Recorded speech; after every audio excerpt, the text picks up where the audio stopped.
ခုတလောနာမည်ကြီးနေတဲ့ရုပ်ဆူဆူနဲ့ဖက်နဲ့ဆိုပြီးတော့လေဈေးကလည်းမတရားကြီးပြီးပေးရတယ်ရုပ်ကလည်းစိုးသေးတယ်ပြီးတော့ outfit တိုင်းနဲ့လည်းမလိုက်ဘူးဆိုပြီးတော့ parrot ယူလေးတွေ့နေတဲ့ဖက်နဲ့ဒါပေမဲ့တကယ်တမ်းကျတော့အဲ့ဖက်နဲ့ကလူကြိုက်အားများပြီးတော့ရန်ကို crazy ဖြစ်ကြတဲ့လူလည်းများတယ်ဒီဖက်နဲ့ကိုမှလူချင်းလို့တက်တက်ကိုပတ်စံဆိုပြီးဝေကြတဲ့လူငယ်လည်းအများများတယ်ပြီးတော့တကယ်ရောအဲ့လိုမျိုးဖြစ်နေလားဆိုတော့အဲ့လိုတော့မဟုတ်ပါဘူး तू ကဘယ် outfit နဲ့မဆိုတော်တော်များများနဲ့လိုက်တယ်ပြီးတော့ comfortable အားဖြစ်တယ်စီးရရလေအရန်ကိုပေါ်ပါပြီးတော့ခြေထောက်နားတွေပါလေတုံတောင်မဖြစ်ပါဘူးဖြစ်တယ်ဆိုလို့ရှိရင်တော့မှပဲဒါကိုယ့်ရဲ့ site အတိုင်းပေါ့နော်ခြေထောက် site နဲ့အဆင်မပြေလို့လည်းဖြစ်ကောင်းဖြစ်နိုင်ပါတယ်အဲ့တော့တော်တော်များများစီးနေကြတဲ့ဒီလူစီးများရေပေါ့နော်အခုလက်ရှိမှာလူစီးများနေတဲ့ crop က blue crop တွေရှိလဲဆိုရယ် blue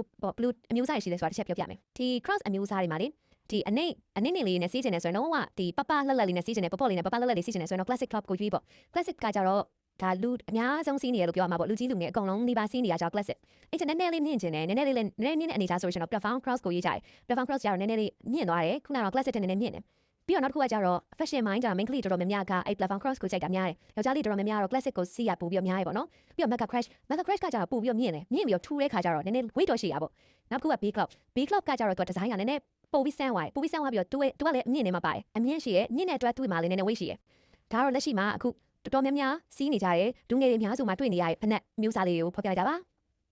အဲ့ထက်ပို့ပြီးတော့ဒီတည်ကျင်နေဆိုလို့ရှိရင်တော့ interest ကနေရှာပြီးတော့ outfit နဲ့ကိုက blue with ပြီးတော့ blue light pad လေးဆိုတဲ့ဟာကိုပတ်ခိုင်းရွှေ့လိုက် okay